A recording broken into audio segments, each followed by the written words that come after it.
ہم اخبار فروشوں کی طرف تھے، اور کچھ اخباری مالکان جو اخبار فروشوں کو گرفتار کروا رہے تھے، ہم انہیں رہا کروا رہے تھے۔ یہ تو نہیں معلوم کہ حکیم سعید کو قتل کرنے والوں کے مقاصد کیا تھے۔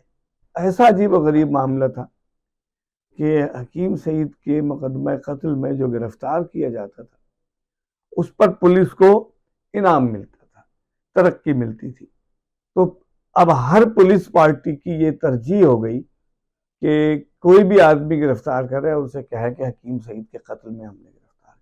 اس وقت کی جو حکومت تھی، اس کے خلاف جو بہت ساری چارج شیٹ تھی، اس میں ایک جو سب اولین چارج شیٹ تھی وہ حکیم سعید کا قتل تھا۔ جے آئی ٹی نے بھی وہ جو ملزم جو پرائم سسپیکٹ جس کو کہتے ہیں، جس کو مرکزی یعنی جس کو سب سے پہلے گرفتار کیا گیا تھا، عامر اللہ، اس کو ملزم قرار نہیں دیا تھا جے آئی ٹی نے۔ اردو کو قومی زبان کی حیثیت سے جتنا انہوں نے خیال کیا، جتنی انہوں نے ترویج کی، جتنا انہوں نے پروان چڑھایا، میرا خیال ہے کہ بہت کم لوگوں نے ایسا کیا ہوگا۔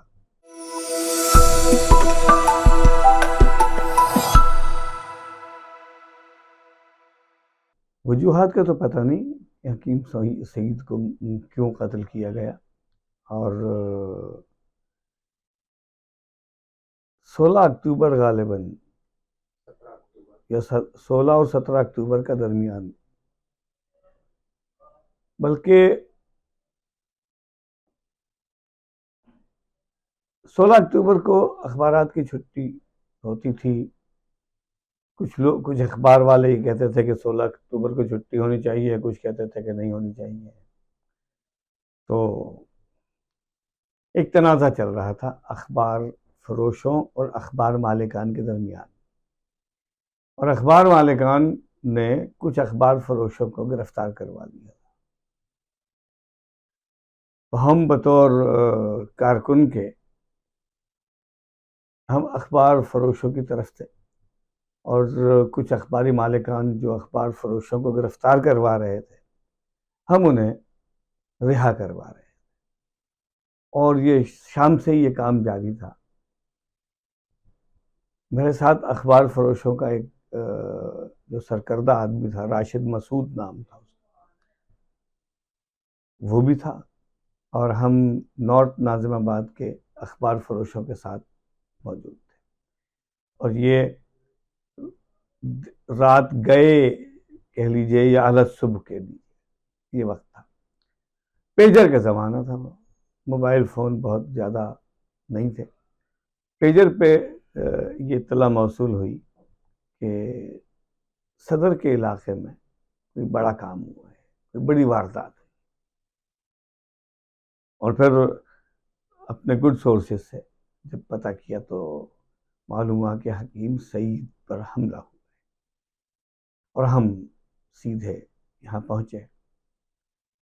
سول اسپتال قریبی اسپتال تھا، وہاں ہم پہنچے تو یہ معلوم ہوا کہ حکیم سعید جیسے ہی اپنے مطب آئے، ان پر حملہ ہوا، اور حکیم سعید اور ان کے ساتھ جو لوگ تھے، ایک اور حکیم صاحب تھے، وہ زخمی ہوئے، اور اس سے پہلے کہ انہیں اسپتال لے جایا جاتا وہ شہید ہو گئے۔ حکیم سعید ایک بہت بڑے شخصیت کے مالک تھے، ایک تاریخ تھے پاکستان میں۔ ویسے تو وہ سابق گورنر تھے سندھ کے، اور وقف ہمدرد ادارے کے سربراہ تھے۔ ہمدرد یونیورسٹی انہوں نے قائم کی۔ برسوں کے بعد، کئی دہائیوں کے بعد، پاکستان میں اگر کسی نے عوامی استفادے کے لیے کوئی جامعہ قائم کی تھی تو وہ ہمدرد یونیورسٹی جو موجود ہے۔ اور پھر ان کا ایک بڑا کردار تھا پاکستان کی معیشت میں، معاشرت میں، اردو کی ترویج میں، قومی زبان کی ترویج میں، اور بہت سارے معاملات میں ان کا ایک بڑا کردار تھا، اور بڑا کردار ہے، آج وہ محسوس ہوتا ہے۔ یہ تو نہیں معلوم کہ حکیم سعید کو قتل کرنے والوں کے مقاصد کیا تھے، لیکن حکیم سعید کے قتل کا الزام اس وقت اس شہر میں موجود ایک تنظیم جو ایم کیو ایم اس پر آیا، اور حکیم سعید کے قتل کے بعد کچھ لوگ جن کا تعلق ایم کیو ایم سے تھا وہ گرفتار بھی ہوئے، اور پھر ایک عجیب و غریب سا سلسلہ ہوا کہ حکیم سعید کے قتل کرنے والے جو لوگ حکیم سعید کو قتل کرنے میں ملوث تھے ان کی تعداد مشکل سے 6 یا 4 رہی ہوگی، جو تحقیقات سے ثابت ہوا کہ ایک گاڑی جس میں کچھ لوگ سوار تھے، کچھ لوگ ان کی بیک اپ پہ ہوں گے یا وغیرہ۔ لیکن جب چالان ہوئے پولیس، اچھا یہ ایک حکومت کے لیے ایک عجیب و غریب معاملہ تھا، اور حکومت کے ایسا عجیب و غریب معاملہ تھا کہ حکیم سعید کے مقدمہ قتل میں جو گرفتار کیا جاتا تھا اس پر پولیس کو انعام ملتا تھا، ترقی ملتی تھی۔ تو اب ہر پولیس پارٹی کی یہ ترجیح ہو گئی کہ کوئی بھی آدمی گرفتار کرے اور اسے کہے کہ حکیم سعید کے قتل میں ہم نے گرفتار کیا، کہیں سے بھی اسلحہ برآمد کر لیں۔ یعنی ایک عجیب و غریب سا کام شروع ہو گیا ترقیوں کے لیے، ترقیوں کی دوڑ لگ گئی، اور نتیجہ یہ نکلا کہ حکیم سعید کے قتل کا مقدمہ خراب ہو گیا۔ میں اس کو اس طرح سے دیکھتا ہوں، حکیم سعید کے قتل میں میرے خیال میں اب ہم کسی کا سیاسی طور پر ذکر کیے بغیر اگر ہم یہ کہیں کہ حکیم سعید کے قتل کرنے والوں کی تعداد ممکنہ طور پر 4، یعنی جو اس ٹیم کا حصہ رہے جن لوگوں نے حکیم سعید پر حملہ کیا، ان پر فائرنگ کی، ان میں ایک گاڑی چلانے والا، ایک حملہ کرنے والا، ایک اس کا حملہ کرنے والے کا ساتھی، اس کو بیک اپ کرنے والا، اور ممکنہ طور پر 2 اور لوگ جو بعد میں ثابت بھی ہوا اور بعد میں جو پکڑے گئے ان سے پتہ بھی چلا کہ جناب کیا تھا، کیسے تھا، کیوں تھا، وہ پورا منظرنامہ۔ قتل یعنی 2 درجن سے زائد افراد جو ہے وہ چالان کیے گئے۔ آپ جب عدالت کی کارروائی کا جائزہ لیں گے اور کسی عدالت کو رپورٹ کرنے والے سے پوچھیں گے تو وہ آپ کو بہتر انداز میں بتا سکے گا کہ ہر اس شخص کو حکیم سعید کے قتل کا ملزم، شریک ملزم، مددگار، سہولت کار اور نہ جانے کیا کیا کس انداز میں چالان میں شامل کیا گیا، اور اس کا نتیجہ یہ نکلا کہ حکیم سعید کے مقدمہ قتل کو، یعنی پولیس نے، یہ میرا خیال ہے، غلط بھی ہو سکتا ہے، اس پر گفتگو بھی ہو سکتی ہے، اس پر بات بھی ہو سکتی ہے، حکیم سعید کا مقدمہ قتل پولیس نے خراب کر دیا۔ ترقی کے لیے، اپنی بوٹی کے لیے حکیم سعید صاحب کے مقدمے کی گائے کاٹ دی گئی، اور اس کا نتیجہ یہ نکلا کہ آج وہ مقدمہ نامعلوم کس حال میں ہے۔ کچھ لوگوں کو سزا ہوئی تھی، اس سزا کے خلاف اپیلیں ہوئیں، اور اس میں بہت سارے معاملات جو ہمارا عدالتی نظام ہے وہ بھی آپ کے سامنے ہے، اور ججوں کے بارے میں کچھ کہنا جو ہے وہ تو ویسے ہی آج کل بری بات ہے۔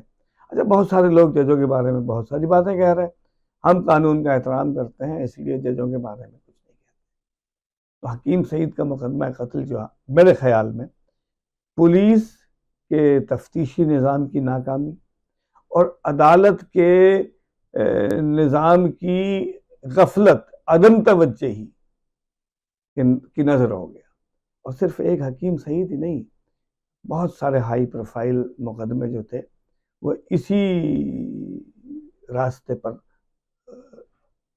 خراب ہو۔ حکیم سعید کے مقدمہ قتل میں ایک شخص گرفتار ہوا جس کا نام تھا عامر اللہ۔ عامر اللہ کو گرفتار کیا، اور گرفتار کرنے والی پوری پارٹی یکلخت اگلے عہدوں پر ترقی پا گئی۔ حکومت پاکستان تبدیل ہو گئی۔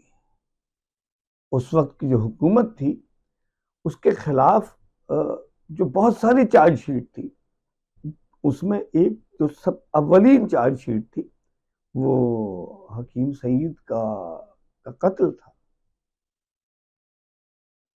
حکیم سعید کے مبینہ قاتل جس کا نام عامر اللہ معلوم ہوا اور جس کا تعلق متحدہ سے تھا، اس کی گرفتاری کے بعد کیا ہوا کہ جس ٹیم نے گرفتار کیا تھا اس ٹیم کا جو سب انسپیکٹر تھا وہ انسپیکٹر ہو گیا، جو انسپیکٹر تھا وہ ڈی ایس پی ہو گیا، جو ڈی ایس پی تھا وہ ایس پی ہو گیا، جو ایس پی تھا وہ ڈی آئی جی ہو گیا۔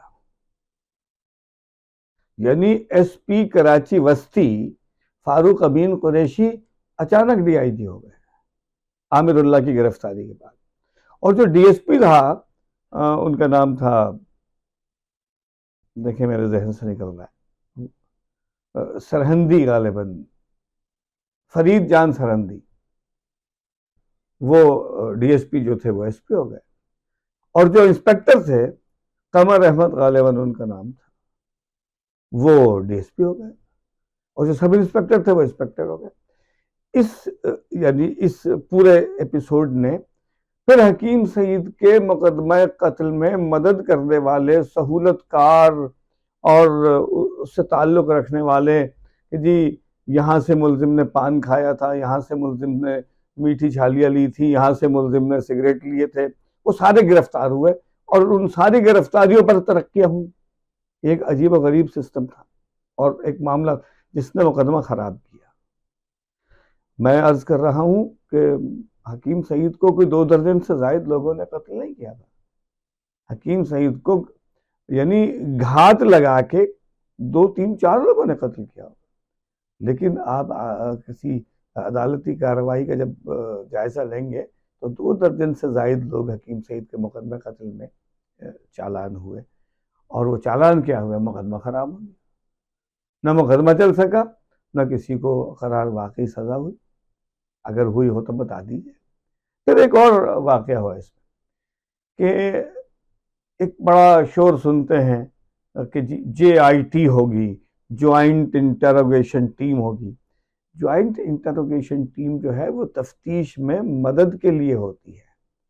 جوائنٹ انٹروگیشن ٹیم میں مختلف پولیس، انٹیلیجنس کے لوگ، رینجرز کے لوگ، اور جو آپ کے امن و امان کی بحالی کے جو ادارے ہوتے ہیں ان کے مختلف لوگ ایک ساتھ بیٹھ کے تفتیش کرتے ہیں، اور اس تفتیش کے نتیجے میں کسی نتیجے پر پہنچتے ہیں۔